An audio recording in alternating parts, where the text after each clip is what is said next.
9 मार्च 2013 एक बिल्डिंग के ड्रेनेज से बदबू आ रहा था। लोगों को लगा कि साधारण गंदगी की वजह से ये बदबू आ रही है। लोगों ने उसे इग्नोर कर दिया, लेकिन 2-4 दिन के बाद जब ये बदबू हद से ज्यादा बढ़ गया, तब लोग बिल्डिंग से नीचे उतर करके आपस में ही झगड़ना शुरू कर दिए। तब वहीं पे एक मौलवी साहब थे, जो वहां के रहनुमा भी थे, वो बीच बचा खड़ा करके ये कहते हैं कि आपस में लड़ने से कोई फायदा नहीं है, इस मसले का हल निकालने के लिए म्युनिसिपैलिटी वाले को बुलवाया जाए और इसको साफ करवा देने से इस मसले का हल हो जाएगा। और जब म्युनिसिपैलिटी वाले को बुलवाया जाता है और जैसे ही वो लोग साफ करने के लिए उसके अंदर में अपना सामान, अपना इक्विपमेंट डालते हैं, पहले तो उस ड्रेनेज से कुछ कचरा निकलता है, उसके बाद उस ड्रेनेज से इंसानी अंगों के कटे हुए टुकड़े निकलते हैं। दरअसल ये जो बदबू आ रही थी, ये बदबू वहीं से आ रही थी। जैसे ही ये सूरत हाल को वो लोग देखते हैं, सन रह जाते हैं। दरअसल ये बॉडी के टुकड़े एक लड़की की थी जिसका नाम था रजिया। दरअसल उसकी हत्या इसलिए कर दी गई थी क्योंकि वो शादी से पहले ही मां बन गई थी, और वो जिसके बच्चे की मां बन गई थी उसको अपने इज्जत, अपने रेपुटेशन का बहुत ज्यादा ख्याल था, जिसकी वजह से वो उस लड़की की हत्या करके और उसके बॉडी को इस तरह से ठिकाना लगाने की कोशिश की थी। तो पूरा वीडियो देखने से पहले अगर आप मेरे चैनल पर नया आए हैं, चैनल को सब्सक्राइब करके बेल आइकन को ऑन कर दीजिए, ताकि इस तरह का वीडियो आपको एवरीडे मिलता रहे। और अगर आपको वीडियो अच्छी लगे तो वीडियो को लाइक करके अपने दोस्तों में, अपने रिश्तेदारों में शेयर कर दे, ताकि वो इस तरह के हादसा से सावधान और सतर्क हो जाए, इस तरह की धोखेबाजी और जालसाजी में कभी नहीं फंसे। तो चलिए वीडियो को स्टार्ट करते हैं। ये मामला है मुंबई महाराष्ट्र के जन्नत नगर के अल रेहान सोसाइटी का। जब बिल्डिंग के ड्रेनेज से बदबू आ रहा था तो लोग पहले तो इग्नोर कर दिया, लेकिन 2-4 दिन के बाद जब बदबू बहुत ज्यादा बढ़ गया, तब उन लोगों ने म्युनिसिपैलिटी वाले को बुलवाया, और उनको बुलवाने के बाद सफाई के दौरान ही उस ड्रेनेज से इंसानी अंगों के टुकड़े मिलते हैं। और जब पुलिस को बुलाया जाता है तो पुलिस अपना तफ्तीश शुरू करती है और ये पता करने की कोशिश में लग जाती है कि इस लड़की की हत्या किसने की और कौन से बिल्डिंग से, किस अपार्टमेंट से किया गया है। जब पुलिस अपनी तहकीकात कर ही रही थी कि उसी एरिया के जन्नत नगर के डंपिंग ग्राउंड से बॉडी के कुछ और टुकड़े मिलते हैं जो कि बड़े थे, जिसको ड्रेनेज में पाइप के जरिया नहीं बहाया जा सका था।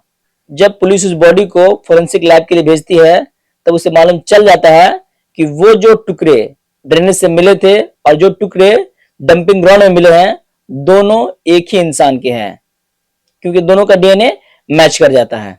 अब पुलिस को ये बात तो कंफर्म हो चुका था कि ये जो डेड बॉडी मिला है दोनों एक ही महिला के हैं, एक ही लड़की के हैं। अब ये उसे कंफर्म करना था कि इसको किसने उस लड़की की हत्या की और क्यों की, और वो लड़की है कौन।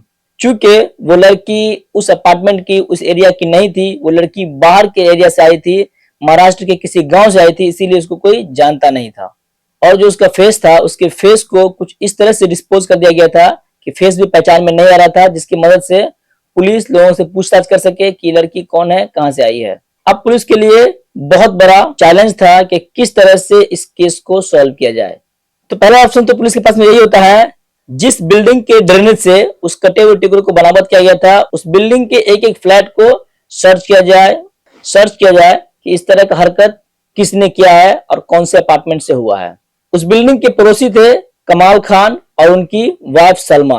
कमाल खान के अंदर में यह आदत थी कि वो रात भर जागता रहता था, उनको जागने की बीमारी थी, और बाद बाद में वो गुस्सा भी होया करता था, लोगों को धमकी देता था, मार देंगे, काट देंगे।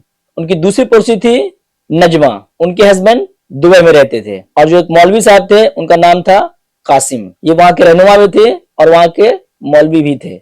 जब कमाल खान से पूछताछ की जाती है तो पुलिस को पता चल जाता है कि कमाल खान सनकी तो है, लेकिन इस तरह का हरकत कमाल खान ने नहीं किया है, क्योंकि कोई भी सबूत उसके खिलाफ नहीं जाता है।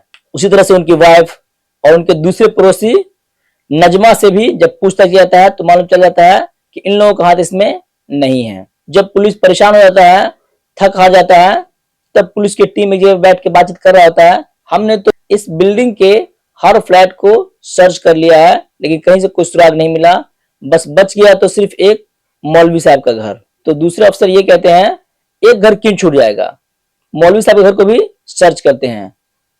तो टीम के बाकी मेंबर बोलते हैं कि सर मौलवी साहब का घर सर्च करने में थोड़ा सा दिक्कत हो सकता है, लोग ऑब्जेक्शन कर सकते हैं। तब वो लोग सीक्रेट तरीके से मौलवी साहब के घर का सर्च करते हैं।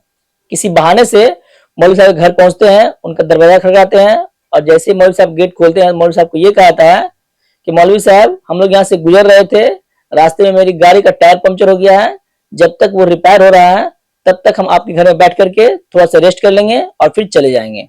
तो मौलवी साहब बहाना करते हुए ये कहते हैं कि तो मेरे घर में बैठने की क्या जरूरत है, चलिए बगल वाले घर में बैठते हैं, वहां पे चाय पानी भी हो जाएगा और फिर आप लोग जब आप लोग गाड़ी ठीक हो जाएगा तो आप लोग यहाँ से निकल जाइएगा।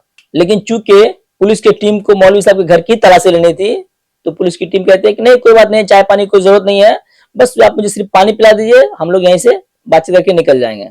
और ये कह के सब लोग उसके अंदर घर के अंदर में चले जाते हैं। अब मौलवी साहब गिलास में जब तक में पानी भर रहे थे, चूंकि पुलिस की टीम 5-6 थी तो 5-6 गिलास पानी भरने में कुछ वक्त का टाइम लगता है। तब तक में उन पुलिस की टीम में से एक काबिल अफसर उनके बाथरूम में जाते हैं और वहां जाकर के अपना इंक्वायरी करना शुरू कर देते हैं। तो कुछ ही मिनटों में उनको ये पता चल जाता है कि जो कत्ल हुआ था, ये कत्ल किसी और के घर से नहीं बल्कि मौलवी साहब के घर से ही हुआ है। वहां पर उसके कुछ सबूत मिल जाते हैं उन्हें। सारा का सारा पुल पट्टी खुल चुका था कि भाई ये जो कत्ल हुआ है ये कत्ल मौलवी साहब के घर से ही किया गया है। अब बात यह था कि वो कत्ल किया किसने है और किस कारण से किया है। तब पुलिस वाले मौलवी साहब पर जोर जबरदस्ती करते हैं कि मौलवी साहब आप अपना गुनाह यहाँ कबूल करेंगे या फिर थाने में जाएंगे। पहले तो मौलवी साहब इनकार करते हैं, लेकिन बाद में जब थोड़ा सा सख्ती बताता है तो मौलवी साहब इसे कबूल कर लेते हैं कि हाँ ये चीज मेरे ही घर में हुआ है और मैंने ही किया है। अब बात था मौलवी साहब को उनके घर से उस अपार्टमेंट से थाना ले जाने का, और ये मामला बहुत सेंसिटिव था क्योंकि आसानी से सब चीज सॉल्व नहीं होता है। जब मौलवी साहब को उस अपार्टमेंट के बिल्डिंग से थाने ले जाने का प्रक्रिया शुरू किया था, तो ऐसे कंडीशन में सारे लोग जमा हो जाते हैं और कहते हैं कि आप मौलवी साहब को कहाँ लेके जा रहे हैं, मौलवी साहब को आप यहाँ से लेकर कहीं भी नहीं जा सकते हैं। अब बहुत जगह बखेरा खा होता है, लोग जमा हो जाता है। तब पुलिस वाले मौलवी साहब को रिक्वेस्ट करते हैं कि मौलवी साहब अब आप ही इन लोगों को समझाइए और कहिए कि मेरे काम में बाधा ना डाले, मुझे अपना काम करने दें।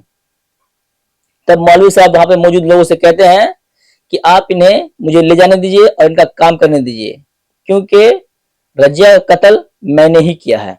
जब लोग ये सुनते हैं तो लोगों के होश उड़ जाते हैं कि ऐसा कैसे हो सकता है, मौलवी साहब ऐसा कैसे कर सकते हैं। तब फिर लोग पुलिस वाले को जाने देते हैं मौलवी साहब को लेकर के। मौलवी साहब को लेकर के पुलिस वाले थाना पहुंचते हैं और वहां बैठ करके उनसे सारी चीजों के बारे में पूछताछ करते हैं कि क्या हुआ था, आपने उनका कत्ल क्यों कर दिया और वो लड़की है कौन। तब मौलवी साहब बतलाते हैं कि उस लड़की का नाम है रजिया, वो यहाँ की रहने वाली नहीं है, महाराष्ट्र के ग्राम इलाके से आती है, आकर के यहाँ पे अलग अलग घरों में काम करती है, उसमें से मेरा भी घर एक है। लड़की ज्यादा पढ़ी लिखी नहीं थी और वो घर में झाड़ू पोछा लगाने का काम करती थी, लगभग कई घरों में किया करती थी। चूंकि मौलवी साहब अकेले रहते थे तो उस लड़की को देख करके मौलवी साहब का नीयत खराब हो जाता है और मौलवी साहब चाहते हैं कि किसी तरह से उसके साथ में संबंध बनाया जाए। लेकिन वो लड़की, चूंकि वो लड़की पाक लड़की थी, मासूम लड़की थी और इस तरह का इरादा उसके मन में कुछ था भी नहीं, तो वो लड़की उस मौलवी साहब को चचा बुलाती थी। मौलवी साहब सारे हथकंडे अपनाने के बाद ये सोचते हैं कि क्यों ना इस लड़की के सपने को ही अपना आधार बनाया जाए और उसके सपना को पूरा करने के बहाने ही इसके साथ में जो भी करना है वो करें। क्योंकि उस लड़की का सपना ये था कि उसकी एक बीमार और गरीब माँ थी जो कि गांव में ही रहती थी, गांव से अपनी माँ को शहर में लाके रखना और उसको अच्छी जिंदगी देने का ख्वाब था। तो अब उस ख्वाब को पूरा करने के लिए ही मौलवी साहब उसके साथ में मिल जाते हैं। कई तरह की हरकत करते मौलवी साहब। उसके बाद उस लड़की को ये पता चल जाता है कि मौलवी साहब का नियत में खोट है। तब वो लड़की मौलवी साहब को किसी भी तरह की हरकत करने से मना कर देती है। एक दिन मौलवी साहब ये कहते हैं, अगर तुम ये चाहती हो कि तुम्हारी माँ और तुम दोनों आकर के शहर में आसानी से और आराम से चैन का जिंदगी जी सकते हैं तो तुम मुझसे शादी कर लो, ऐसे कंडीशन में तुम दोनों यहाँ आकर के रह सकती हो। तो ये बात सुनते ही वो लड़की गुस्सा हो जाती है और चली जाती है। लेकिन फिर अगले दिन उस लड़की को यह एहसास हो जाता है कि चूंकि मैं एक गरीब लड़की हूँ तो मेरा शादी अच्छी जगह पे हो नहीं सकता है, ऐसी जगह पे जहाँ पे हम अपने माँ के साथ में रह सकते हैं, तो क्यों ना मौलवी साहब से ही शादी कर ले। हाँ, हो सकता है कि ये जरूर है कि मौलवी साहब की उम्र मेरी उम्र से बहुत ज्यादा है, लेकिन क्या ही फर्क पड़ जाएगा, शादी ब्याह करने के बाद में हम दोनों माँ बेटी यहाँ पे आसानी से रह सकते हैं। लेकिन मौलवी साहब जो कह रहे थे और जो करने वाले थे, उन दोनों में बहुत ज्यादा फर्क था। उनका इरादा ऐसा था ही नहीं कि वो उनके साथ में निकाह करने वाले हैं, वो तो बस उनके साथ में अपनी हवस को बुझाना चाहते थे। तो जब ये लड़की ये बात पे राजी हो जाती है कि ठीक है मैं आपसे निकाह कर लूंगी, उसके बाद ऐसे सूरत में मौलवी साहब उस लड़की के साथ में संबंध बनाते हैं और कई बार संबंध बनाते हैं, जिसकी वजह से वो लड़की होती है प्रेग्नेंट। और जब वो लड़की आकर के मौलवी साहब को ये कहती है कि अब ये बात ज्यादा दिन तक नहीं छुप सकती है, आपको मुझसे निकाह करना होगा, तब मौलवी साहब के पैरों तले जमीन खिसक जाता है और मौलवी साहब ये सोचते हैं कि अगर ऐसा हुआ कि इससे हम निकाह कर लिए तो जो मेरा इज्जत, जो मेरा रुतबा यहाँ पे है, वो सब डूब जाएगा, वो सब बर्बाद हो जाएगा।